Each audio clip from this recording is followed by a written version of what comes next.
Welcome back to my channel. In this video, we are going to see about cross-flow cooling tower. First, what is meant by cross-flow cooling tower? It is a high efficient to remove the excessive heat from the industrial process. Basically, it removes the excessive heat from the water and it sends it to the process like a heat exchanger, etc. Next, reaction of air and water is cross-flow, like air moves side and water moves down. So it's called as a cross-flow water tower.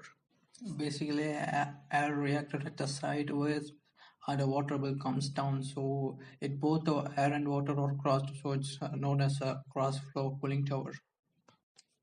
Let us see the working of a cross-flow cooling tower.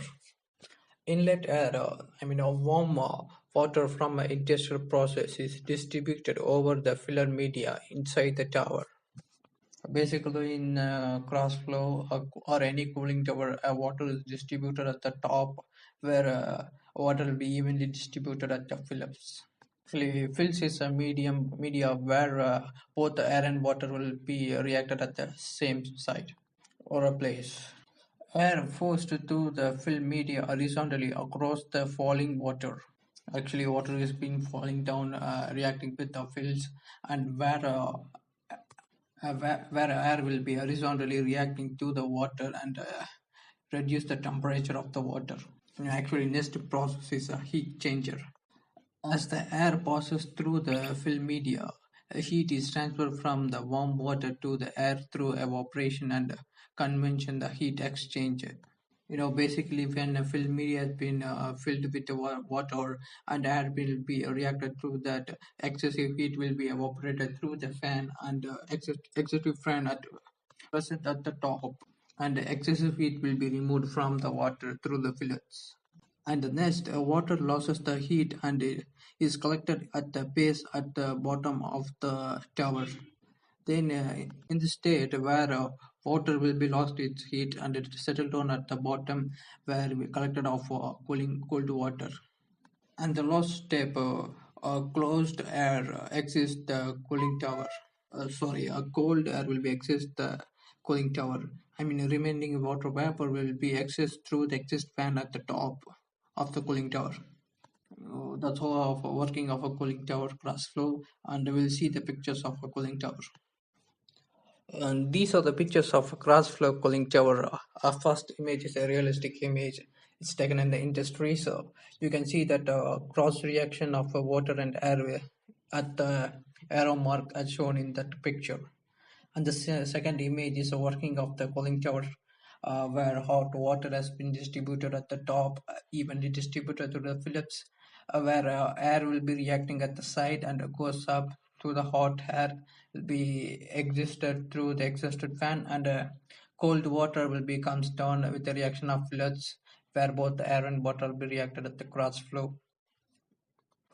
At the bottom, water will be collected at the bottom and sent to the remaining process for a working. And also they added some water for adding up of water for the process due to the evaporation occurs at the cooling water tower. Actually, it's called as add-on water will be present at the cooling tower at the base of a cooling tower. Let us look at the application of a cross-flow cooling tower. It is commonly used in a power plant to cool circulating water in a condenser. Basically it is used in a power plant for a condenser purpose. Actually, everyone knows a condenser will be convert the vapor to the liquid by cooling. Various industries use a cross-flow cooling tower used in a manufacturing process.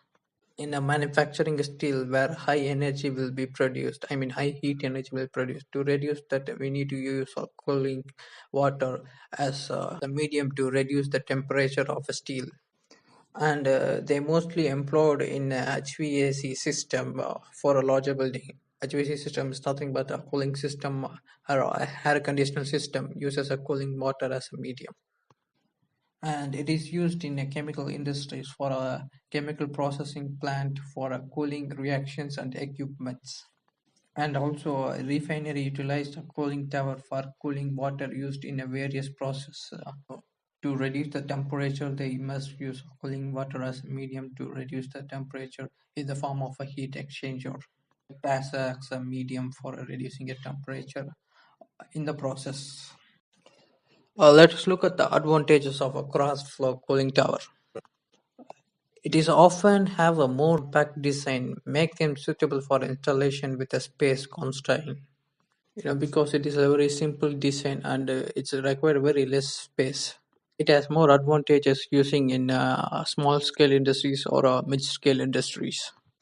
And the design allows for easier access to internal components, specifically maintenance task. Actually, maintenance of a cooling tower, cross flow cooling tower is very easy. Maintenance in internal parts as well, because they're using only fillets as a cooling tower medium.